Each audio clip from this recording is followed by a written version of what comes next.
My name's Bill Gilmer. I'm with the Bauer College of Business here at the University of Houston, and I'd like to talk to you today about what's going on in the Houston economy. You know, I've given many of these talks for years and years, and they've always had a similar format. We've talked about the U.S. business cycle, talked about expansion and contraction in the economy, talked about Fed policy.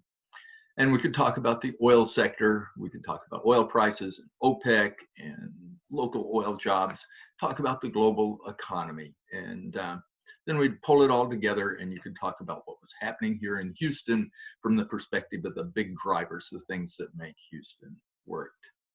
And right now, in a sense, it's easier in the sense that COVID-19 is in charge. It is the driver for everything. As we go through these slides, what you're going to see is what looks like a fishing pole with a line dropped off the end of it. And it'll be in chart after chart, whether we're talking about Texas or the national economy or the rest of the world.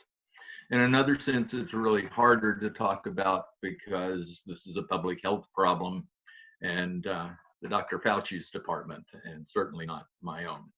So I'm not going to be able to tell you a whole lot about the next few months because COVID is still going to be at work. Certainly, we're going to talk about where we are and how it works and what's likely to happen the next few months.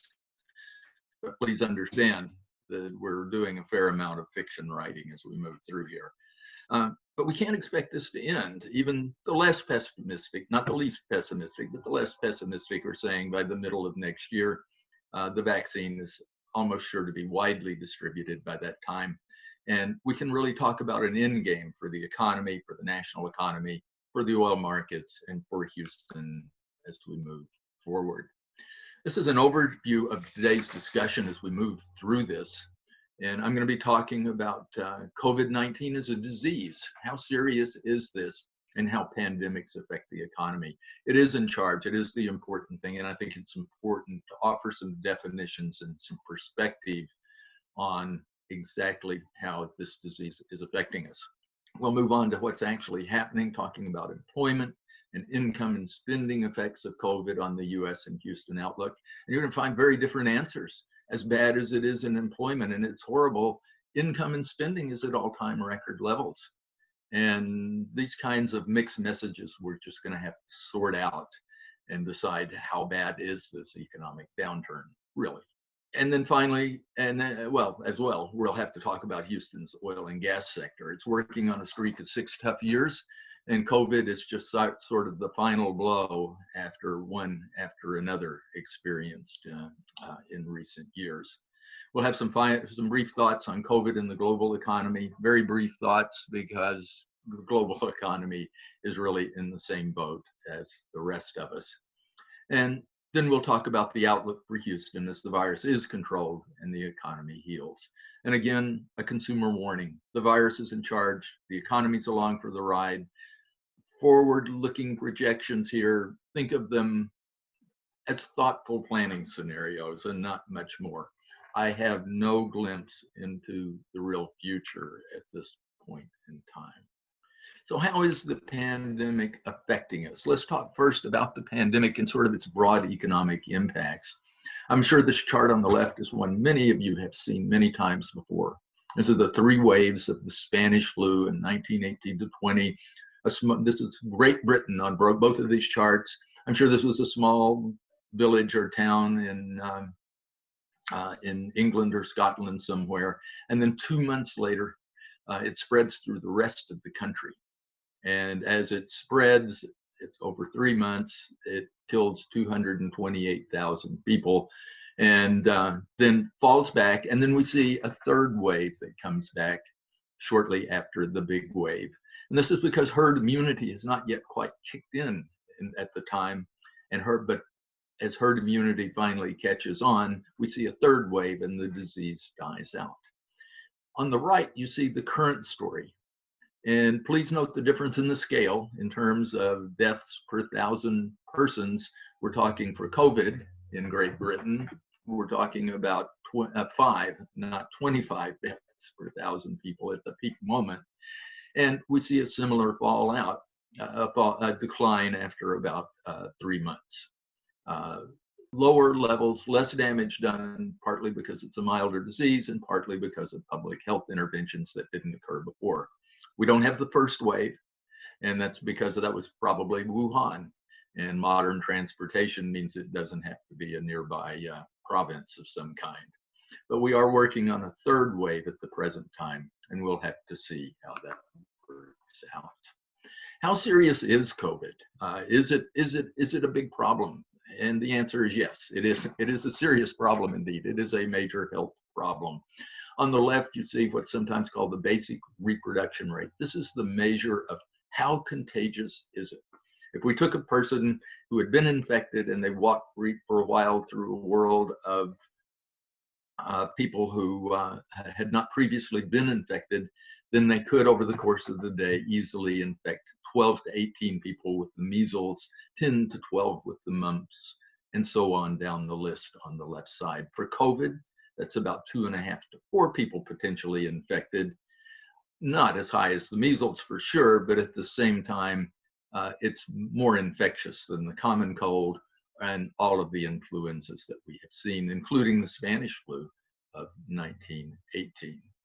And the case mortality rate, well, here you want to be worried. This is the number of people who contract, the percentage of people who contract the disease and then die of it. Ebola, 2/3. Ebola 2014, 40%. For the Spanish flu, it was about 2.5% of those who contracted the disease would actually succumb. And for COVID-19, it's about 0.65.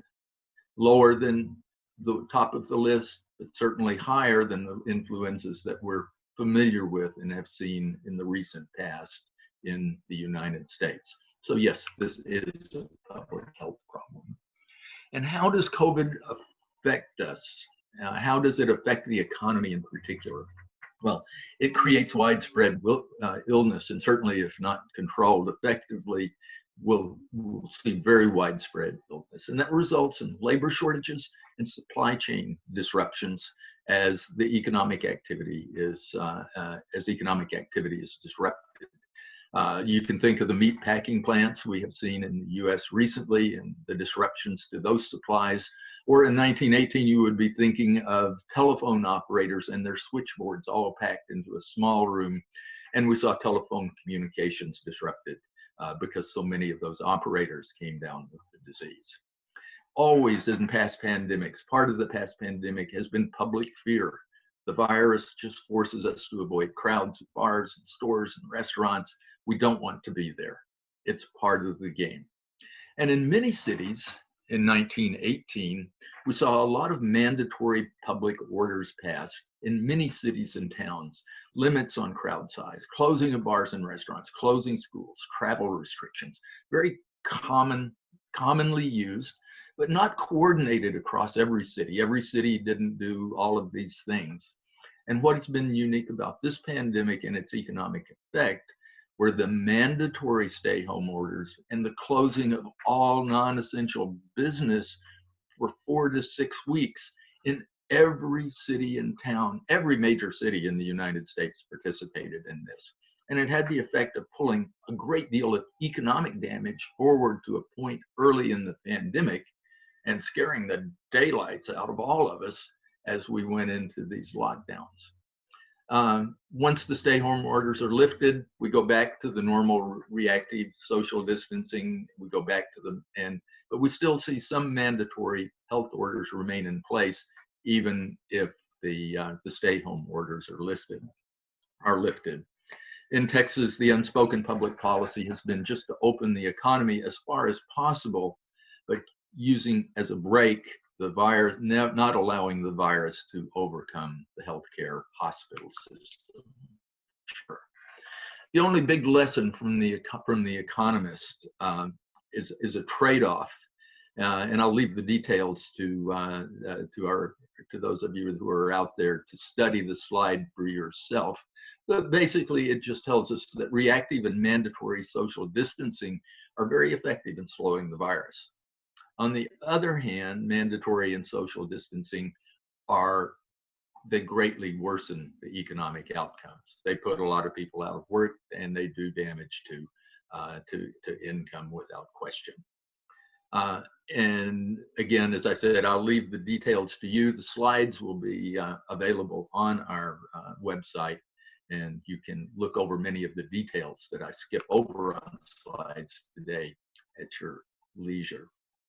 But this gives you an idea of the impact that we've had. This is Google mobility data for the United States for groceries and pharmacies and retail and recreation, obviously strongly affected by the virus, sectors affected by the virus.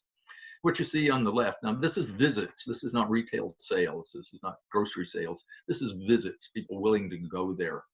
And you can see on the left side, as the virus kicked in, suddenly we have the 20% increase in people running to the grocery store to stock up on food and toilet paper. And then we see the slide into the lockdown period and then the recovery. This is for the 4 big states in the US. And what you see is a nice recovery, but at the same time, our grocery and pharmacy visits are down by, even in Texas, down by about 8.5%, 8% or so, as we look at the details. For retail and recreation, on the right side, you can see Texas had a less severe lockdown, part of our Texas philosophy on the issue.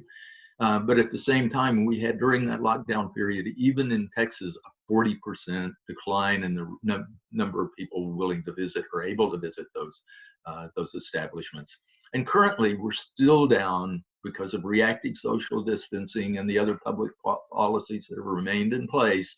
We're still down about 12% on our willingness to visit these places. So how does this end? Is it herd immunity? Is it going to be a vaccine? Herd immunity is just the idea that if enough of us contract the disease and enough of us get sick, we will then have the antibodies, and it will be really the same as a vaccine. Enough of us have the antibodies and the virus can't spread and dies out. That's not going to happen. Some crude calculations say it's got to be at least 60% of the population will have to have contracted this disease, and we're at about 10% right now. The answer is it's going to be a vaccine. And cutting through the political noise, I would say that the less optimistic say by the middle of 2021, this vaccine should be widely available. And we can talk about getting life back to normal, the public health impacts being largely behind us, as well as the negative economic impacts as well. So how has Houston been affected? What's the impact on Houston so far? Well, this is that fishing line dropped off of a fishing pole that I mentioned in terms of the data series. This shows you Houston and US payroll employment. The US is the blue line, the red line is Houston. You can see that Houston doesn't drop as far as the rest of the country. The lockdowns haven't been as severe across Texas as they have been in the rest of the country. And it also means that the bounce back has been considerably bigger in the rest of the country. They simply had a longer runway. It was easier to bring jobs back because of the more severe lockdowns than it has been in Houston and across the rest of the state. And we'll see this show up several times as we look at data in the future, where the US has had bigger rebounds, but the Houston, Texas data never fell as far to start with. And in terms of the rig count, the other big thing that matters here in Houston in terms of the rig count and oil prices, you don't see quite the same kind of a severe drop off the end of the earth kind of thing. But that's because the decline in oil in Houston started back in 2018 and 2019. Oil has been suffering mightily, first from a credit crunch, and then we run into the COVID problems in May of this year. In terms of what's happening in Houston, one way to look at it is to run down these big 8 service sectors that I've listed here on the right side: healthcare, retail sales, food service, finance, other services, which is going to include a lot of personal services like barbers and beauticians, then arts and entertainment, accommodation, and down the list. All of these are very susceptible. First of all, they're people-intensive work. There's 1.3 million people that work in these sectors. 40% of local jobs are found here, and these are sectors that are very sensitive to social distancing. And in fact, when we look at the roughly 300,000 jobs that were suddenly lost in April, 70% of them were found right here in these 9 sectors. This shows you the jobs that were lost and the jobs that we have managed to add back so far through September. The drop in that big blue line for total payroll shows that we lost in April, we were down to about a loss of about 300,000 jobs in Houston compared to late last year. And those service sectors were that 70%, and that's the red line. Most of the early recoveries we got as the stay-home orders were immediately lifted. Most of those recoveries were in those 9 sectors. And then we come to July and August, where in Houston, we ran into an outbreak of COVID. A lot of public health restrictions were reimposed and lifted again. But so far through August, we're just not seeing those jobs continue to come back. And we're still down about 45%. Only 45% actually have come back. So we're still down 55%. And only 50, slightly better in terms of our 9 sectors, about 55%. The 3 big sectors, the big sectors in terms of their size are healthcare, retail, and food service. And those are actually the sectors that have done the best job in terms of restoring employment. The unemployment rate in Houston, all of last year, it sat right under 4% at around 3.8%, then suddenly spikes up to about 15% in April. Then since then, the recoveries we have seen have allowed us to cut that unemployment rate down in September to about 9.6%. A nice improvement compared to 15.1, but pretty dismal compared to the 3.8% we were at just a few months ago. And I have to say the BLS, Bureau of Labor Statistics, and the Workforce Commission are struggling mightily with these numbers. Not so much with the number of people unemployed, but with the other piece of it, the labor force, and exactly how big the labor force might be. That's the other important piece in trying to figure out an unemployment rate. Another window into the post-COVID world is the number of initial and continued claims for unemployment. This chart compares the US and Texas. What it shows, initial claims, if you lose your job, you're eligible for unemployment compensation. You sign up at the Workforce Commission, file an initial claim, and they will approve it or disapprove it. And so this is the number of initial claims in April in the United States, immediately ramped up to 7 million, and in Texas up to 300,000. But you see a very similar decline as we've moved through time. The number of initial claims being filed has fallen back. They've fallen back more slowly in Texas, and it goes back to the same issue we saw earlier. We never had the severe lockdown of much of the rest of the country, and so it's been a little harder for us to bring jobs back again. Same picture as you look at continued claims on the right side. Continued claims, you file your claim, 3 months later you get a job and you drop off the rolls, or you stay for 6 months. But the number of net individuals still on the rolls in the United States spiked up to 25 million in the US and has now fallen back only about 10 or 12 million. In Texas, you can see the spike up, and we have fallen down more slowly than the rest of the country, but slowing down. We still have about 800,000 people on the unemployment rolls. You compare initial claims for Texas and Houston, Houston being about 25% of the state by most economic measures, and you get the picture you see here. There's very little difference in terms of these initial claims in terms of what's going on in Houston. On the other hand, if you look at the continuing claims, they look a little bit different in Houston. It looks like we've sort of fallen behind and run maybe a month behind the rest of the country. If you looked at the April figures, for example, Houston was about 25% of the statewide claims. But if you get to the most recent figures, yes, we have seen significant improvement in Houston and Texas, but we're now up making about 30% of what's going on in the rest of the state. So we're lagging a bit. And maybe oil has something to do with that, as we have been heavily impacted by oil. Now, the employment picture is horrible. These are terrible numbers. 800,000 people out of work across the state. Initial claims still running at 10,000 per week here in Houston, and continuing claims of just under 200,000 here in the Houston metro area. So very serious numbers without question. But then we turn the page and we can talk about income. And the income figures, if we talk about home sales, auto sales, retail sales, it's going great guns. We're at all-time record levels for retail sales, for example. And how does this happen? Well, it is spending $2,500 billion on stimulus programs and putting money into people's pockets, spending it on education and public health and state and local governments and big corporations. But about half the money has gone to individuals and small business. And the small business funds have, in fact, gone for the most part to support jobs. And the Federal Reserve has gone back to work with its stimulus, the return of zero interest rates, expanding its balance sheet, forward guidance, all of the 2008 credit facilities, and an effort by the Fed in conjunction with the Treasury to try to reach further down into the population to do more for small businesses, for example.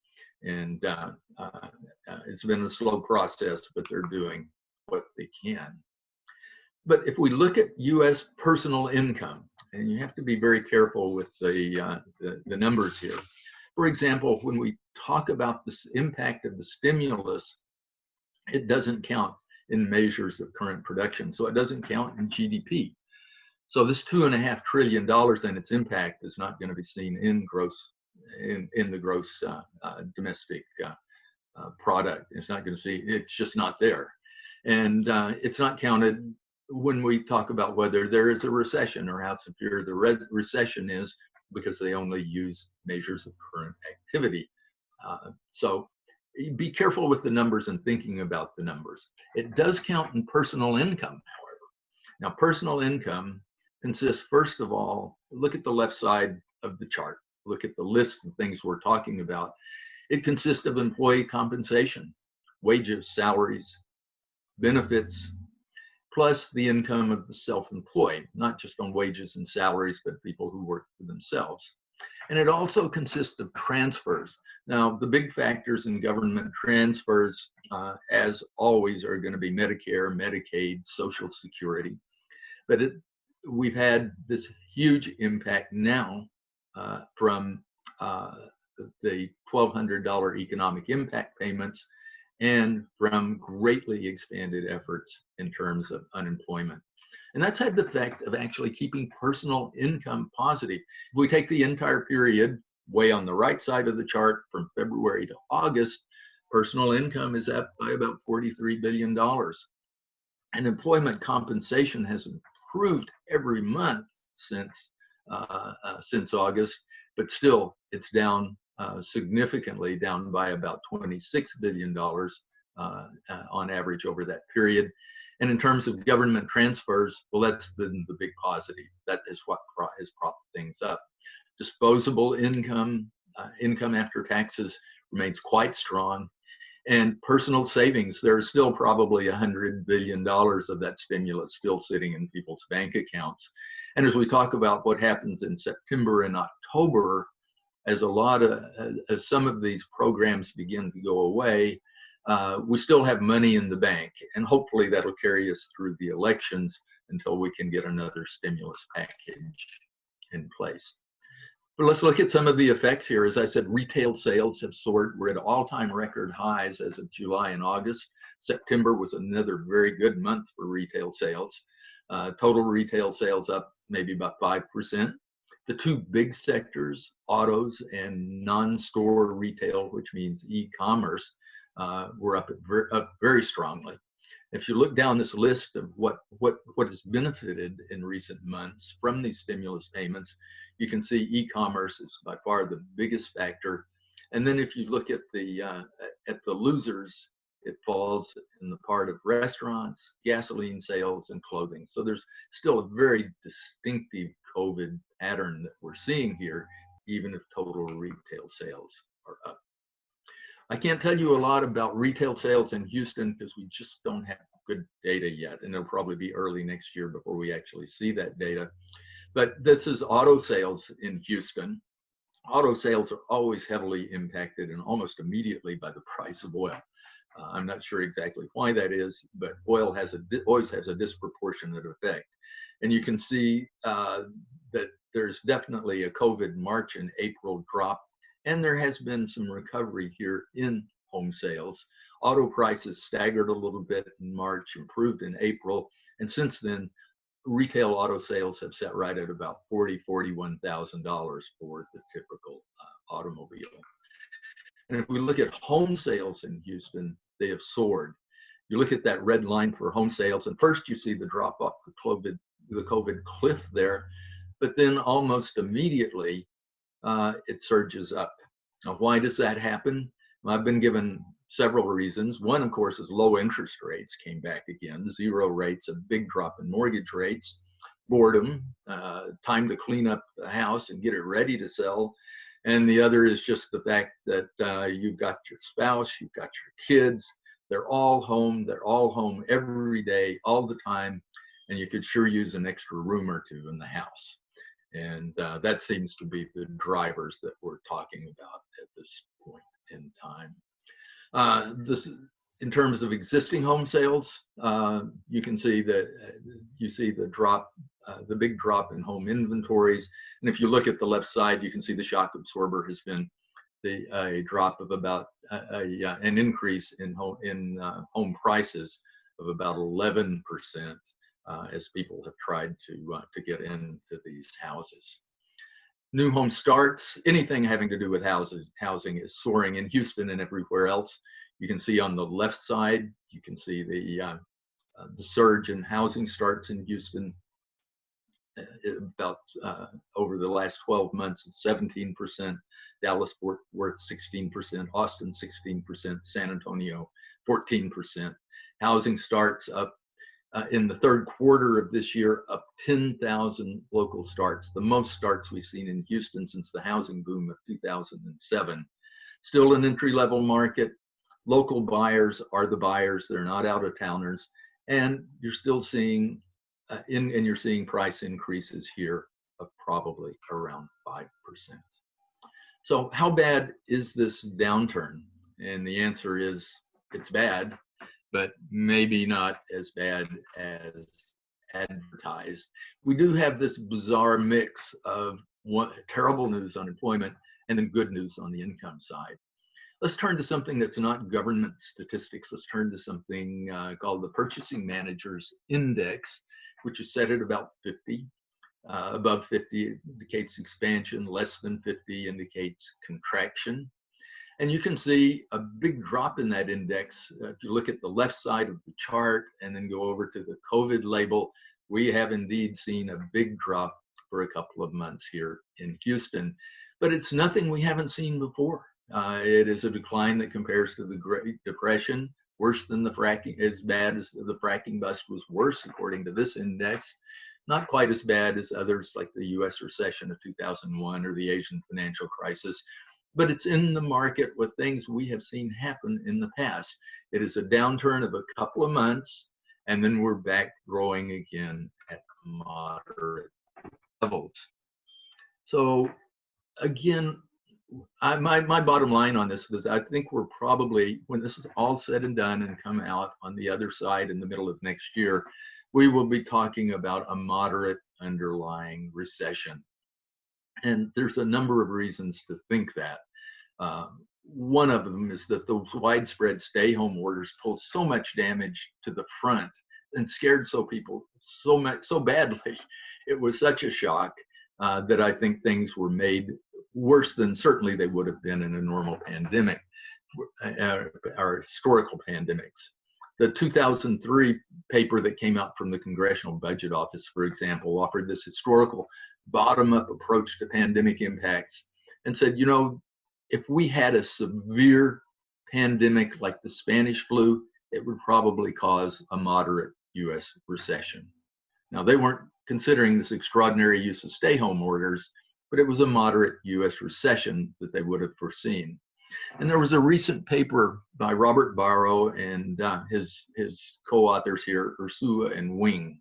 These guys have done a lot of work over the years in what they call macroeconomic disasters, and including World War I and its impacts and the Great Depression. And their conclusion about the Spanish flu was that it probably caused a moderate US recession. And I'm assuming for our planning purposes here that there's almost certainly a recession underway in the US, but it's going to average out after we talk about these huge swings from negative to positive for employment. It averages out to a moderate US recession once all of the stimulus and public health effects are behind us. Here, you see what this typical US recession since World War II, which is what the CBO, the Congressional Budget Office, described it as. This recession would last about 4 quarters. We'd see a 4-quarter decline, about a 5-quarter recovery, about a 3% decline at the trough in payroll employment. And we would never make it back to that red line, which is where we would have been if, in fact, growth had just continued on and we had never heard of COVID. The wild ride is really driven by unpredictable and an unforecastable virus. If we translate that to Houston, well, the chart looks something like that. It's not quite a severe recession in Houston. That's Houston's history. Despite oil losses, it's not Houston's history. We typically perform better than the rest of the country. And this is our underlying recession for Houston and where we come out on the other side in terms of growth. And finally, if I sound like I'm trying to talk myself into this, I am. But job losses, let's talk about job losses and something called the economic base. Regional economists love to talk about the economic base, and I don't see it as necessarily the best way to talk about it, but it's important. And when we talk about the economic base jobs, these are the jobs that drive the economy.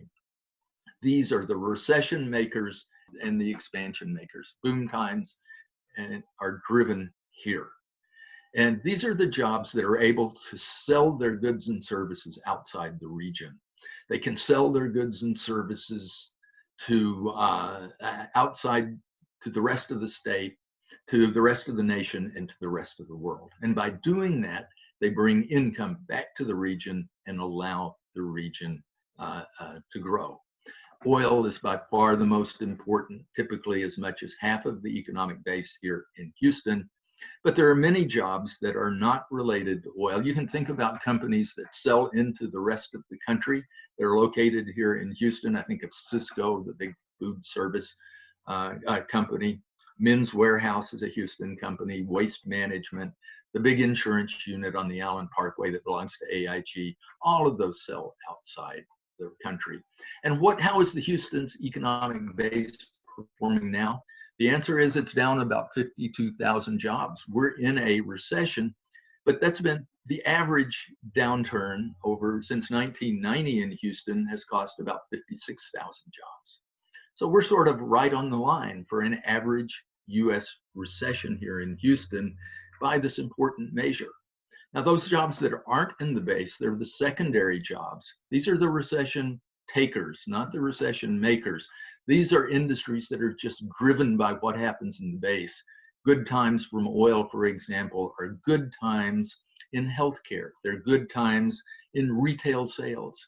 They're good times in bars and restaurants. And so the big damage that has been done is not in terms of those big numbers and in terms of social distancing are largely confined to the recession takers much more than the recession makers. All right, we're talking about another downturn in oil again, another downturn. COVID is simply finishes up what was a downturn that began in 2018 and 2019. There've been very difficult times for Houston dating back to 2014. 2011 to 2014 was a huge boom led by fracking, averaged 100,000 new payroll jobs in Houston each year. And then suddenly that boom came to an abrupt end when OPEC in November of 2014 withdrew as the swing producer and let the price of oil collapse. We lost 77,000 jobs to that collapse, and any recovery since that time has been moderate.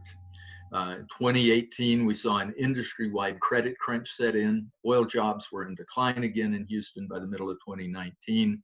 And then COVID literally finished things off in May of last year with a complete collapse of oil markets. This is a little bit of perspective on what has happened here in Houston.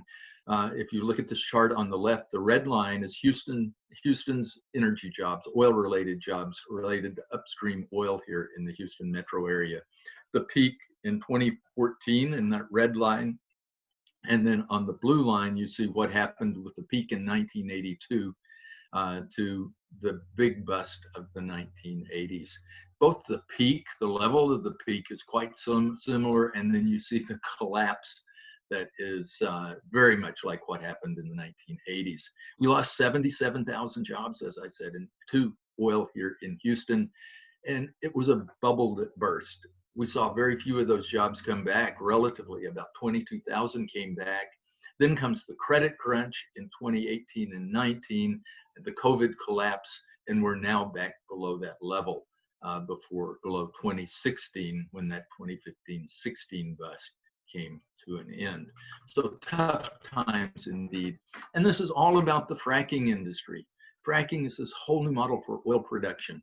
It is different from the seven sisters, the big handful of big oil companies that used to run the global oil industry, and multi-billion-dollar companies running multi-billion-dollar projects that would last for 10 years or so. This is many small operators, competitive industry, low barriers to entry.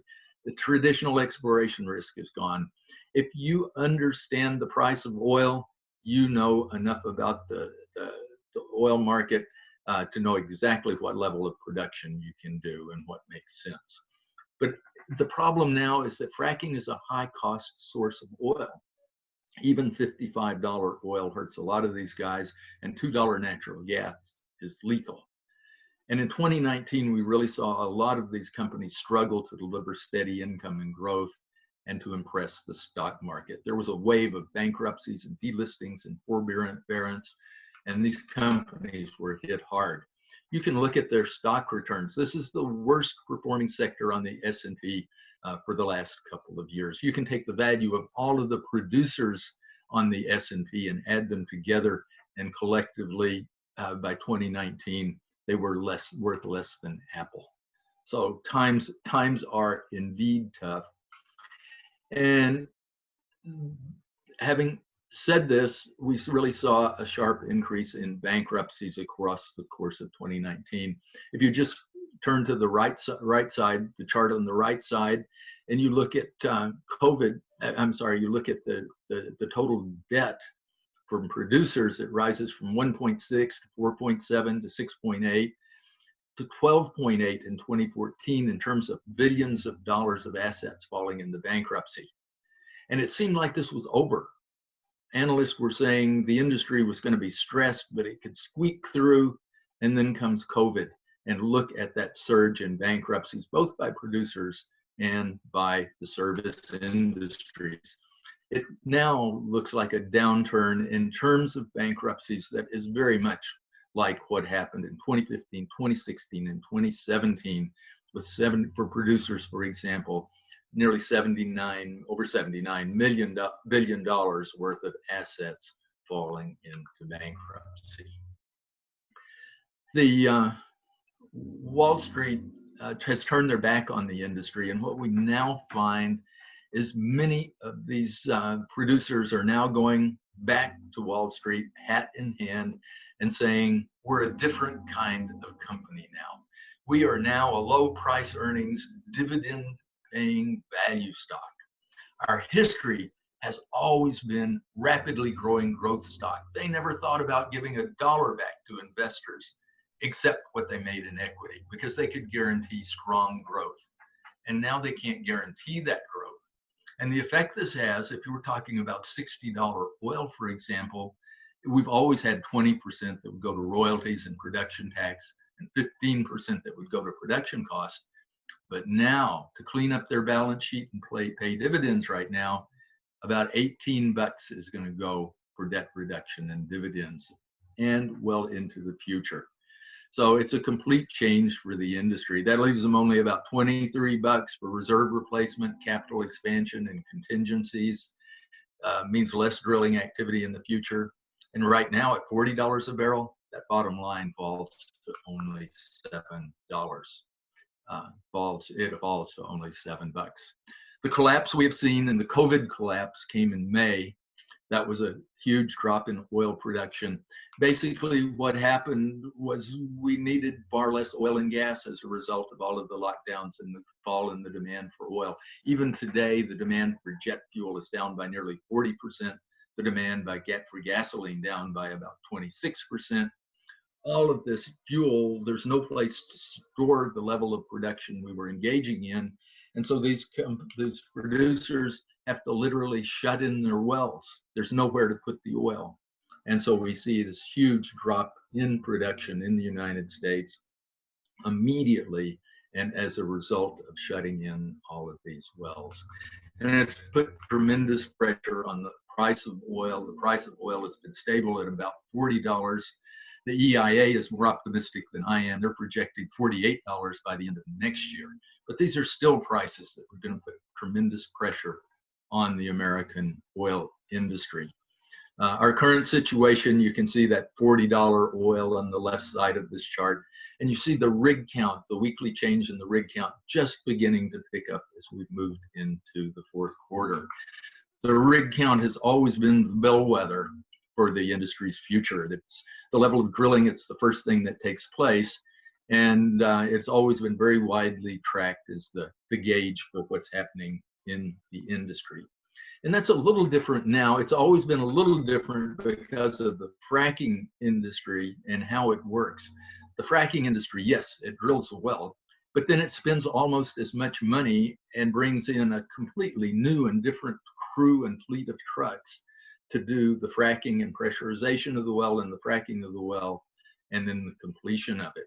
So really, the modern oil fracking business works in two stages. First, you have to drill the well, take the rig, go away, and then at some point when the crews are available to do the fracking, they come in and do that. And we're seeing the pickup on the fracking side. In other words, after the wells have already been drilled, it's easier for these producers to come in and take care of those wells that have already been drilled and replace reserves and earn cash that way. What you see here is the number of these drilled and uncompleted wells that are available right now, according to the Department of Energy, and there are about 8,000 of them waiting to be drilled, most of them concentrated in the Permian Basin. And the pickup we have seen so far, and there should be a substantial further pickup in front of us, is a rise from about 45 to 130 of these fracking fleets that they're called, that come in to do these fracking operations. So expect to ignore the rig count for a while, but we're going to see high levels of activity. Each one of these fracking fleets is spending as much money as a drilling rig. And in terms of oil employment, you can see that big pressure already on oil employment in Houston before COVID and post-COVID has not been a pretty picture.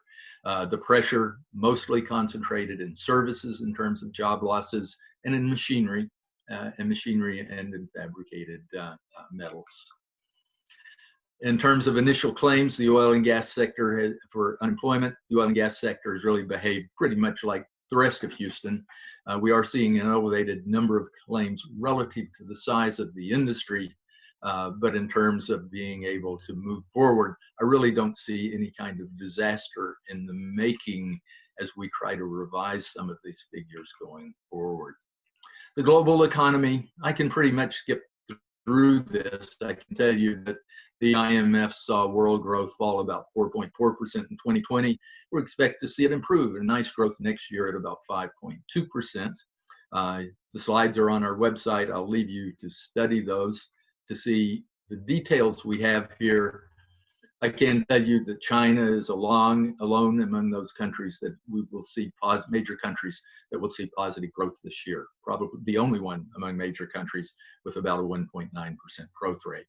The U.S. actually, as bad as things have been, is among the best in terms of it.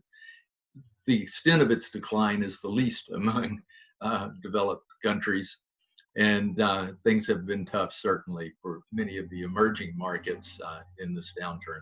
The global fiscal response and the response of central banks around the world, much like what we have seen. And indeed, the global economy basically in the same boat as the rest of us.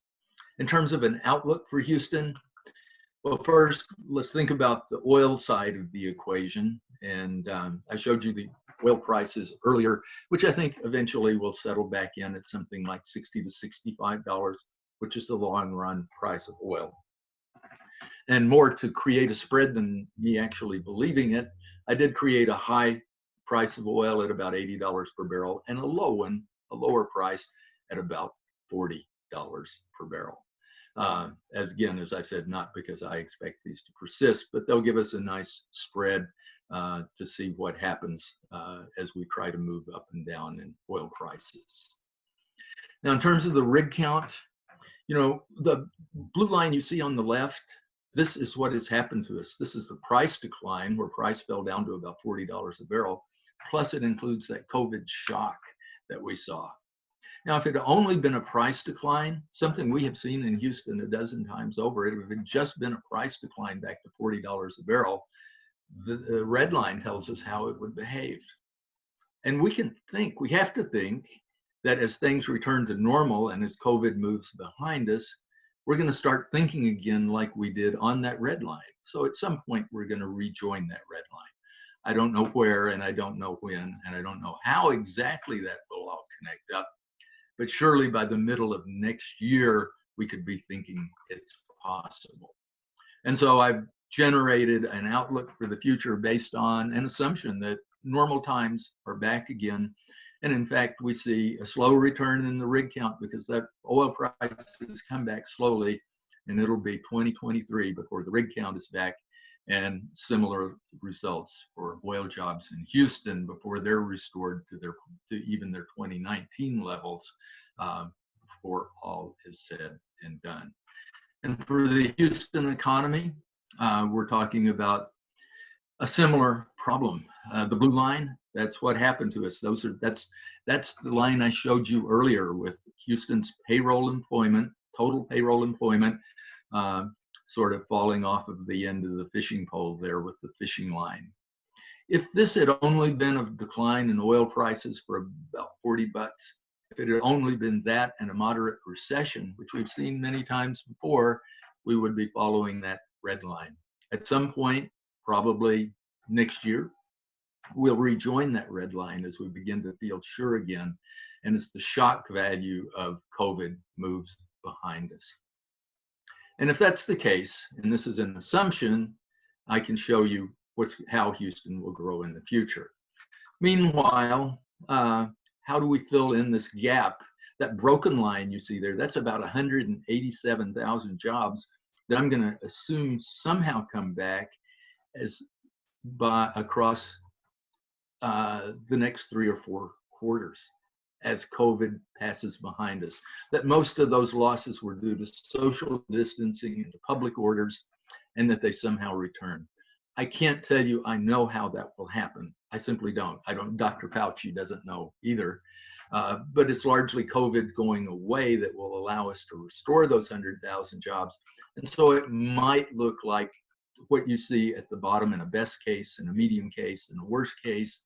And here is the answer to that in terms of what the quarterly change with jobs would look like over the next 3 or 4 quarters as we return to a return from a recovery from a moderate recession in the United States and in Houston. And on the right, you see not the change in jobs, but total employment and how that would connect up with that recovery from moderate recession. Here's the big picture. Oil prices high, medium, and low as we move off into the future after oil recovery occurs. And here is really the bottom line for Houston. This is job growth for the Houston metro area, 2020 to 2026. You can see if you look at the total change in payrolls, look at 2020 and 2021 there, and this is the social distancing problem. This is the big losses and then the big gains that come back. Maybe it's more interesting to look at the two pieces separately. I think it is. And what you see as we look at just the business cycle component of this, it's easier to explain. We're going to see this year a loss of about 55,000 jobs. And those job losses will actually be extended into early 2021. And then we will see moderate recovery on the other side. We'll actually see 4 quarters of decline, about 70,000 jobs lost in total. But on an annual basis, 55,000 jobs and a very slow recovery in terms of the total number of jobs back. And then 2022 is the good year. This is the good year that times come back, both for the oil industry and for the US economy. And suddenly Houston is on a roll again with everything, all parts of the engine working.